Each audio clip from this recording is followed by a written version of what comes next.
किसी व्यक्ति को कभी हार नहीं माननी चाहिए। एक जंगल में एक गुरुकुल था जहाँ बहुत सारे बच्चे पढ़ाई के लिए आते थे। उन बच्चों में से एक छात्र ऐसा था जिसे बार बार समझाने पर भी कुछ समझ में नहीं आ रहा था।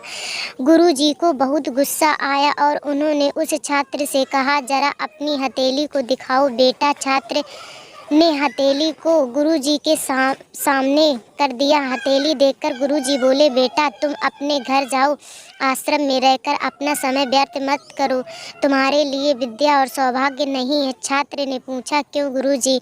गुरुजी ने कहा, तुम्हारे हाथ में विद्या की रेखा ही नहीं है। गुरुजी ने एक होशियार छात्र की हथेली को दिखाते हुए कहा, देखो यह विद्या की रेखा है, यह तुम्हारे हाथ में नहीं है। इसीलिए तुम समय नष्ट मत करो और अपने घर जाओ, वहाँ जाकर कोई और काम देखो।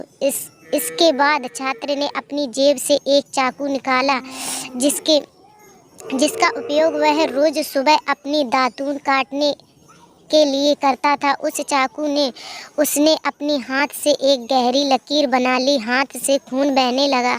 उसने गुरुजी से कहा, देखिए मैंने अपने हाथ को विद्या की रेखा बना ली है। गुरुजी ने उसे देखकर गुरुजी की बहुत प्रभावित हो गए और उन्होंने छात्र को गले से लगा लिया। गुरुजी ने कहा, बेटा तुम्हें विद्या सीखने से कोई ताकत नहीं रोक सकती है। दृढ़ता, निश्चय और परिश्रम हाथ की रेखाओं को भी बदल सकती है। दोस्तों, वह छात्र बड़े हुए और महेश पाणिनि के नाम से मशहूर हुए, जिन्होंने विश्व प्रसिद्ध व्याकरण ग्रंथ अष्टाध्यायी की रचना की।